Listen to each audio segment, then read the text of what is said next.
Everyone, তোমরা সবাই কেমন আছো? আশা করি সবাই খুব ভালো আছো। আমিও খুব ভালো আছি। আমি পূজা, তোমাদের সাথে শেয়ার করতে চলে এলাম আমারও একটা নতুন ব্লগ ভিডিও নিয়ে। তো কালকের ব্লগে দেখতেই পেলে বিয়েবাড়ি কেমন কাটালাম।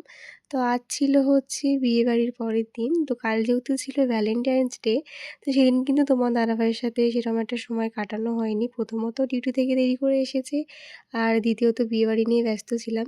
তাই কিন্তু আজকে তোমার দাদাভাই বলল, চলো তোমাদের তিনজনকে নিয়ে একটু ঘুরে আসি, কারণ আজকে আবার ও বিকালে চলে যাবে, কালকে একটু ওর দরকার আছে, অফিস তাড়াতাড়ি যেতে হবে। তো দেখো আজকে কিন্তু একটা স্কুটি জোগাড় করে নিয়ে আমরা বেরিয়ে পড়েছিলাম। তো আজকে আমরা এসেছিলাম শ্রীরামপুর রয় ঘাটে। সেখানে কিন্তু পশু পাখির মেলা বসে বলতে পারো, মেলা ঠিক নয়, এখানে কিন্তু এইগুলো প্রতি সানডেতেই বসে। তো আজ যেহেতু ছিল সানডে, তাই কিন্তু আমার বোন বললো যে এখানে নিয়ে যেতে, কারণ মাম্মাম যেহেতু এসবগুলো এখন দেখতে চিনতে শিখেছে, তাই কিন্তু খুব মজা পাবে। তাই কিন্তু আমার বোনের কথাতে আমরা তিনজন মিলে বেরিয়ে পড়লাম। আর এখানে এসে তো আমার কী যে ভালো লাগছিলো তোমাদের বলে বোঝাতে পারবো না। দেখো কত কিউট কিউট ডগি, তারপরে হচ্ছে পাখি, মাছ, তারপর হচ্ছে বিড়াল, মানে এমন কিছু নেই যে এখানে ছিল না। ভ্যালেন্টাইন্স ডে উপলক্ষে যে এত সুন্দর একটা জায়গায় আসবো আমরা, এত সুন্দর একটা সময় কাটাবো, সত্যি ভাবতে পারিনি। তো দেখে তো মনে হচ্ছিলো একটাকে নিয়ে বাড়ি চলে যাই। যাই হোক, যদি কোনো দিন কিনি তাহলে অবশ্যই এখান থেকেই নিয়ে যাব। তো এখানে কিন্তু অনেকেই আসছিল যারা আর কি পশু পাখি প্রেমী, তারা আর যারা বাড়িতে বসে আর কি এখান থেকে কেনার জন্য। আর এই পাপ্পিটাকে দেখে তো আমি এক প্রকার প্রেমেই পড়ে গেছিলাম। যাই হোক, তারপরে কিন্তু এই পুরো মার্কেটটা আমরা ঘুরে ঘুরে দেখলাম, এখানে অনেকটা সময় কাটালাম। আর মাম্মাম তো স্পেশালি এখানে এসে ভীষণ মজা পেয়েছে। ও তো প্রতিটা খাঁচার সামনে গিয়ে দেখছে আর আঙুল দিয়ে দেখাচ্ছে, আর পাপাকে প্রশ্ন করছে। তো দেখো এই কিউট পাপ্পিগুলো দেখতে কতটাই না সুন্দর লাগছিল, পুরো টেডি বিয়ারের মতো। দেখে তো মনে হচ্ছিলো একটা নিয়ে বাড়িই চলে যাই। যাই হোক, মামাম একটু বড় হলে আমারও খুব ইচ্ছা আছে এই ডগিটা পোষার। তো ভীষণ ভালো লাগছিল। আর যেটা আমি নতুনত্ব দেখলাম সেটা হচ্ছে একটা বিড়াল। তো বিড়ালও যে মানুষ বাড়িতে পোষে সেটা কিন্তু আমি ফার্স্ট টাইম দেখলাম। দেখো কি কিউট দেখতে বিড়ালটা। তো এরকম আমি কি বলে কার্টুনেই দেখেছিলাম, তো আজকে ফার্স্ট টাইম রিয়েলে দেখলাম, সত্যি ভীষণ ভালো লাগছিল।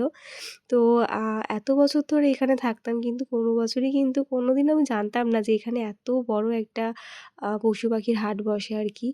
তো যাই হোক, এখানে তো কুকুর বিড়াল দেখলাম, এবারে চলে আসলাম কিন্তু মাছ দেখতে। তো মাছ দেখতে আসার আগে দেখি এখানে কিন্তু অনেক প্রকার পাখিও আছে, দেখতে পাচ্ছ।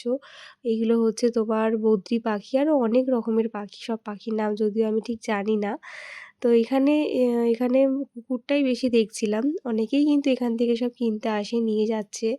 আর এখানে নাকি দামটাও একটু কম আছে। তো তোমরা যারা চাও আর কি এসব কিনতে ইচ্ছুক, তারা কিন্তু অবশ্যই রয়ঘাটে ভিজিট করতে পারো। আমার তো ভীষণ পছন্দ হয়েছে, তো ভেবেছি কখনো যদি আমি কিনি তো অবশ্যই এখান থেকে এসেই কিনবো। তো এখন যেহেতু কোনো প্ল্যানিং নেই, তাই কিন্তু সেরকম মনোযোগ সহকারে দেখলাম না। যাই হোক, তারপরে চলে আসলাম হচ্ছে এই মাছগুলো দেখতে। দেখো কত মাছ, রুই মাছ। তো এখান থেকে যেহেতু আমার বাড়িতে নিয়ে যাওয়াটা একটু চাপের হয়ে যাবে, কারণ নিয়ে যেতে গেলেই কিন্তু মাছগুলো মরে যেতে পারে। তাই আর সেরকম কোনো মাছ নিলাম না। তবে অনেক কটা মাছই কিন্তু আমার পছন্দ হয়েছিল। যদিও আমি সব কটা মাছের নাম জানি না। অনেক রকম দেখো, অনেক রকমের অনেক টাইপের মাছ আছে, ছোট থেকে বড় অনেক রকম সাইজেরই দেখতে পাচ্ছ। তো বেশ ভালো লাগছিলো দেখতে। মানে এক মুহূর্তের জন্য মনে হচ্ছিল যে এখান থেকে আর বাড়ি যেতেই যেন ইচ্ছা করছিল না। মনে হচ্ছে এখানেই থেকে যাই। তো দেখো এখানে একটা মাছ ছিল অনেক বড়। যেটা জানি না তোমরা ক্যামেরাতে কতটা বুঝতে পারছো, কিন্তু সামনাসামনি কিন্তু এই মাছটা অনেকটাই বড় ছিল। তো আমার তো খুব ভালো লাগলো এগুলো দেখতে। তোমাদের কেমন লাগছে অবশ্যই জানিও। তো ভ্যালেন্টাইন্স ডে উপলক্ষে যে তোমার দাদাভাই আমাকে এত সুন্দর একটা জায়গায় নিয়ে আসবে, সত্যি আমার একদম ধারণার বাইরে ছিল। তো দেখো এখানে কত রকমের মাছ, দেখে তো মনে হচ্ছিল একটা আমি বাড়ি নিয়েই চলে যাই। তো এখান থেকে নিয়ে যাওয়াটা যেহেতু একটু টাফ হয়ে যাবে, তাই আর নিতে পারলাম না। তো দেখো বাইরের দিকে ছিল হচ্ছে ফুল গাছ, টাব এসবের মার্কেট বসেছিল আর কি। তো সব কিছু আর কি ঘর সাজানোর জিনিস বলতে পারো।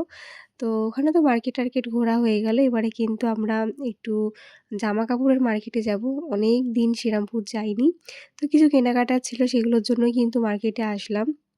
মানে যাবো আর কি। তার আগে তোমার দাদাভাই বলল কিছু খাওয়ার জন্য, যেহেতু এখন অনেকটাই আম বেলা হয়ে গেছে, প্রায় দুপুর ১২টা মতো বাজছে। তাই আর কিছু খেলাম না। তাই তোমার দাদাভাই আর আমি আর বোন মিলে কিন্তু একটু চা খেয়ে নিলাম।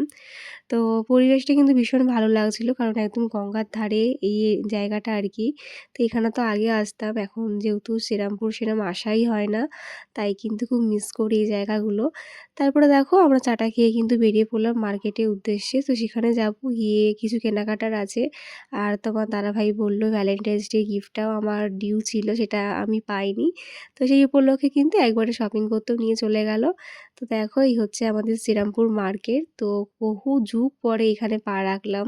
আর নিজের এরিয়াতে আসলে কিন্তু একটা আলাদাই ভালো লাগা কাজ করে। তো আমার তো খুব ভালো লাগছিল আজকে এতদিন পরে মার্কেটে এসে, তবে সময়টা খুব কম ছিল। যাই হোক, তো তারপরে কিন্তু আমরা একটু বাজার কলকাতায় চলে এসেছিলাম। এখান থেকে কিন্তু তোমার দাদাভাই আমাকে একটা গিফট কিনে দিল। যেটা তোমাদের সাথে আশা করি ফেসবুকে শেয়ার করেইছি। তো সেটার ভিডিও নেওয়া হয়নি, ভিডিও ক্লিপ। তো সেটাই কিন্তু নিয়ে এখন বিল করতে চলে যাচ্ছি। তো বিল-টিল করা হয়ে গেছে। তারপরে দেখো ফাইনালি এখন আমরা বাড়ির দিকে রওনা দিয়ে দিলাম। তো চলো, আজকের ব্লগটা আমি এখানে শেষ করলাম। দেখা হচ্ছে নেক্সট ভিডিওতে। তো আজকের ভিডিওটা তোমাদের কেমন লাগলো জানাতে কেউ ভুলো না। ভালো লাগলে কিন্তু লাইক কমেন্ট করে দিও অবশ্যই। তাহলে চলো আজকের মতন টাটা। দেখা হচ্ছে নেক্সট ভিডিওতে, নেক্সট ব্লগে। বাই সবাইকে। সবাই খুব ভালো থেকো, সুস্থ থেকো।